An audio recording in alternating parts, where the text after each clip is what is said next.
let's play a game. You guess who used to work at the Gap? Kanye West. Guess who used to sell hot dogs at the mall?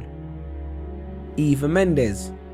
I heard President Andrew Johnson was a tailor, George Washington was a surveyor, Herbert Hoover was an engineer, Theodore Roosevelt was a rancher, and President Jimmy Carter was a peanut farmer. Hugh Jackman, who plays Wolverine, was a clown. But look who's laughing now. You know what I noticed about successful people? Successful people take a course of action which coincides with their belief or passion. Put your hand up if you work a 9 to 5 or 5 to 9 or just any job which you don't enjoy but takes up half your time.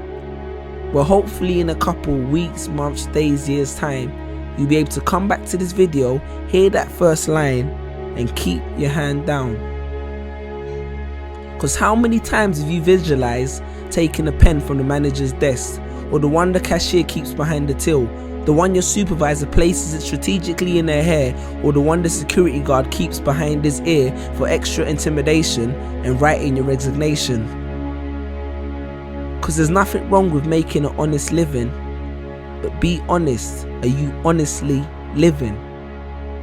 With this menial job which allows you just to stay afloat, yes, a job, a job, which leaves you just over broke every single month, living your life just for the weekend, living life just on the weekend because the other 5 days belong to your manager. You see, there's a big difference between a job and a career. Because in a career, no matter how many hours you work, you do it because it's satisfactory. But in a job, you do it for a salary. You're stuck in the rat race. And you know, being stuck in the rat race is one of the biggest of traps, because as a matter of fact, even if you win the rat race, you're still just a rat. See, I understand the need to have a job temporarily, but pursue a career eventually. Because in my job, I used to sell at least 200 shoes a day, and none of that was ever reflected in my pay. One of my colleagues once made the company $5,000 in 1 month. And you know what he got? An email, a £20 discount voucher and a complimentary lunch. And you think you're safe because your job is commission based, until you've been working there for 3 years and the secretary with the short skirt gets a promotion because her and the boss went for dinner real late. I'm sure you can relate. But wait, are we still happy with an extra week holiday and a raise in a salary? Perhaps we need more clarity. Let's look at the statistics. Because the Industrial Revolution was beneficial technologically, but it coerced a lot of people into factories for ridiculous salaries to benefit their families, and that shaped people's mentalities exponentially, and essentially it became the norm to work for someone else by the turn of the century. And I could have regurgitated facts and figures to support this, but I choose not to boast.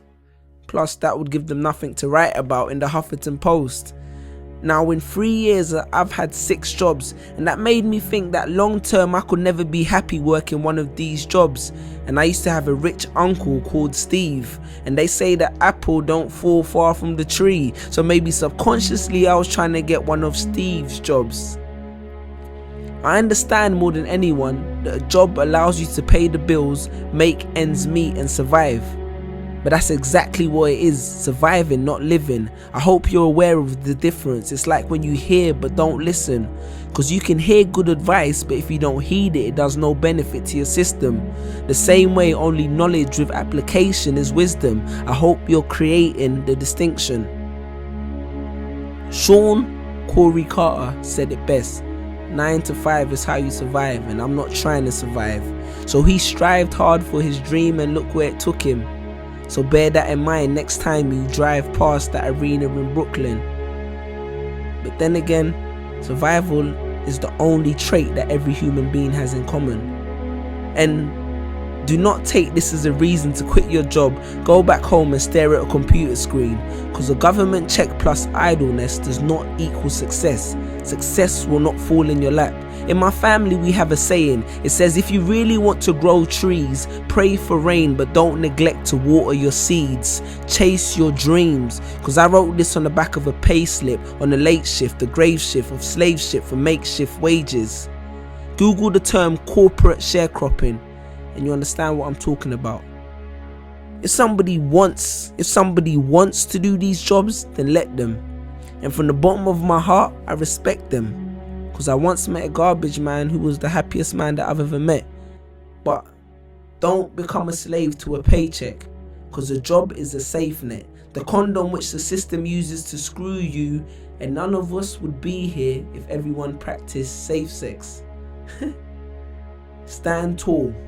And if you're not sure if you're building someone else's dream, maybe this will help. Jerry Giles said, you will recognize your own path when you come upon it, because you will suddenly have all the energy and imagination you will ever need. And don't be afraid to innovate, because it's not about how much change you make, but rather about how much change you make. Because a business that makes nothing but money is a poor business. So you decide what your life is worth, your passion or your paycheck. Because your playing small does not serve the world. Because what is our deepest fear? It's not that we are inadequate. Our deepest fear is that we are powerful beyond measure. Confucius. Choose a job you love and you will never have to work a day in your life.